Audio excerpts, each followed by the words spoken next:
Hi అండి, అందరికీ నమస్కారం. Welcome back to my channel. ఈ వీడియోలో ఇప్పుడేందిన వార్త అండి, కొత్త పెన్షన్లు రేషన్ కార్డులపై ముఖ్య వార్త అండి.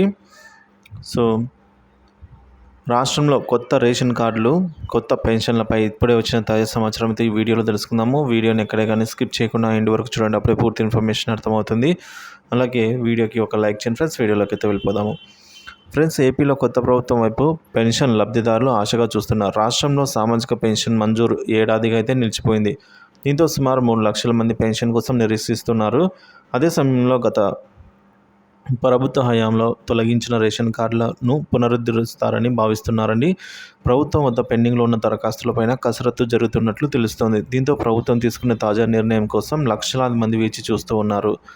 సో పెన్షనర్ల కోసం వైసీపీ ప్రభుత్వ హయాంలో నవశకం పథకంలో భాగంగా ఏటా జనవరి, జూలై నెలల్లో కొత్త వారికి పెన్షన్లు మంజూరు చేస్తూ వచ్చింది. అయితే ఈ ఏడాది జూలై, జనవరిలలో పెన్షన్ మంజూరు చేయకుండా దరఖాస్తులను పెండింగ్లో పెట్టేసిందండి ప్రభుత్వం.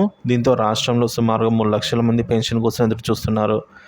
గత ప్రభుత్వం 2023 జనవరికి ముందు దరఖాస్తు చేసుకున్న వారికి జూలైలో అనుమతిని మంజూరు చేసింది. 2023 జూలై 1వ తేదీ నుంచి అయితే 23వ తేదీ వరకు జగనన్న సురక్షలో బియ్యం కార్డులలో మార్పులు చేర్పులు అవకాశం కల్పించడానికి అవకాశం ఇచ్చింది.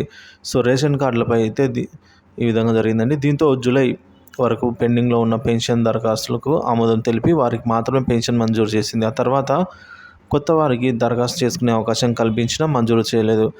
కొత్తగా రేషన్ కార్డుల దరఖాస్తులను గత ఏడాది డిసెంబర్ వరకు అనుమతి ఇచ్చినా కూడా పెన్షన్లకు అనుమతి ఇవ్వలేదు. పెండింగ్లో ఉన్న దరఖాస్తులకు ఎన్నికల ముందు అవకాశం ఇస్తారని భావించినా అలా జరగలేదు. బియ్యం కార్డుల జారీ ప్రక్రియ 7 నెలలుగా, కొత్త పెన్షన్ల మంజూరు ఏడాదిగా పెండింగ్లో అయితే ఉంది. సో కొత్త ప్రభుత్వం అధికారంలోకి వచ్చిన తర్వాత పెండింగ్లో ఉన్న పెన్షన్లకు రేషన్ కార్డుదారులకు క్లియరెన్స్ ఇవ్వలేదు. కొత్త పెన్షన్లకు దరఖాస్తులను కూడా స్వీకరించలేదు. వితంతువులు, వికలాంగులు, ఒంటరి మహిళలు కూడా పెన్షన్ల కోసం దరఖాస్తులకు అవకాశం కల్పించాలని కోరుతున్నారు. 2021 నవశకం సర్వే తర్వాత 7 లక్షల రేషన్ కార్డులను తొలగించారు.